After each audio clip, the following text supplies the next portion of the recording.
Hello sa inyong lahat. Kamusta po kayo? Living to give, mamuhay para magbigay.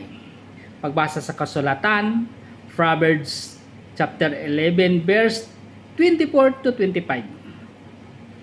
May taong nagbibigay ng maluwag sa kalooban, ngunit lalo pang yumayaman, may namumuhay namang masyadong matipid, ngunit naghihirap pa rin.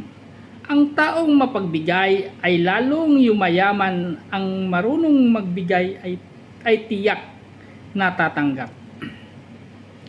Ang aklat ng kawikaan ay puno ng karunungan. Galing sa Diyos, isinulat upang ituro sa mga tao ang tamang pamumuhay na may paggalang sa Diyos at pagmamalasakit sa kapwa.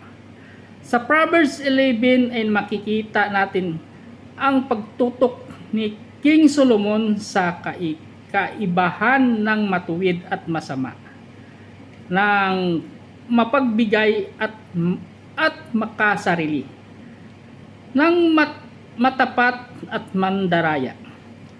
Ang mga talatang sa 24 to 25 ay nagpapakita ng isang napakagandang prinsipyo ng langit at kadalasang kabaliktaran sa prinsipyo ng mundo. Ang pagbibigay lalong tumatanggap sa halip na mawalan. Ang nagbibigay ay lalong pinagpapala at marunong mag-repress sa iba ay siya rin namang pinaparepress ng Diyos. Ayan. Salamat sa Diyos sa kanyang salita. At ingat po lagi kung ano man ang ating ginagawan. Ugaliin natin na manalangin, magsunod sa kanyang salita. Ang pagbibigay ay isang bahagi ng ating paglilingkod sa Diyos. Kung marunong ka magbigay, maraming biyaya na rin ng iyong matatanggap. Pero kung ayaw mo magbigay, depende na yan sa iyo, di ba?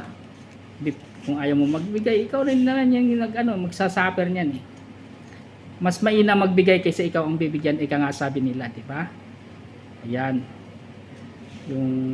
Kung binibigyan ka, parang isang ka na. Kung walang-wala ka talaga. Pero kung ikaw nagbibigay, ibig sabihin, mayroon ka. Ayan.